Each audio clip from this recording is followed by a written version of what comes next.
అందరికీ నమస్కారం. అన్నాస్ కిచెన్కి స్వాగతం సుస్వాగతం. ఈరోజు మనం చిక్కుడు గింజల ఆనియన్ ఫ్రై ఎలా చేయాలో వీడియోలో తప్పకుండా చూడండి. మనం పొయ్యి మీద బౌల్ పెట్టుకొని ఆయిల్ వేసుకొని అందులో జీలకర్ర ఆవాలు వేసుకొని బాగా వేగనివ్వాలి.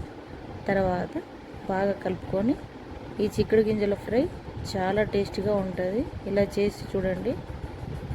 మనం జీలకర్ర ఆవాలు వేగాక ఆనియన్స్ వేసుకొని మంచిగా కొంచెం ఒక 2 స్పూన్ల సాల్ట్ వేసుకొని కలుపుకోవాలి. అవి బ్రౌన్ కలర్ వచ్చే వరకు వేగనివ్వాలి. ఈ చిక్కుడు గింజల ఫ్రైకి ఆనియన్ బ్రౌన్ కలర్ వచ్చి వేగితే బాగుంటాయి. కొంచెం కరివేపాకు కూడా వేసుకొని మంచిగా కలుపుకోవాలి. ఆనియన్ వేగాక కొంచెం పసుపు, అల్లం వెల్లుల్లి పేస్ట్ వేసుకొని బాగా కలుపుకోవాలి. ఈ చిక్కుడు గింజల ఫ్రైకి ఆనియన్ బ్రౌన్ కలర్ వస్తే చాలా టేస్ట్గా ఉంటుంది.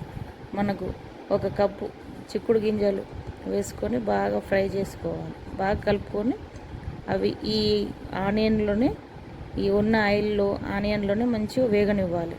కాసేపు మూత పెట్టుకొని వేగనివ్వాలి. వేగాక మంచిగా కలుపుకొని అవి ఇలా కొంచెం సిమ్లో పెట్టుకొని వేగాలి.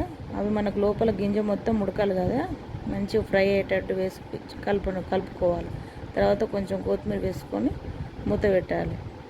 తర్వాత మళ్ళీ మూత తీసి తర్వాత మళ్ళీ ఒకసారి కలుపుకొని మనం ఒకసారి ఆ గింజ ఉడికిందో లేదో చూసుకొని మనకు తగినంత కారం వేసుకొని కొత్తిమీర తర్వాత గరం మసాలా వేసుకొని మంచిగా మనకు గింజలకు ఆనియన్కు పట్టేలాగా కలుపుకోవాలి.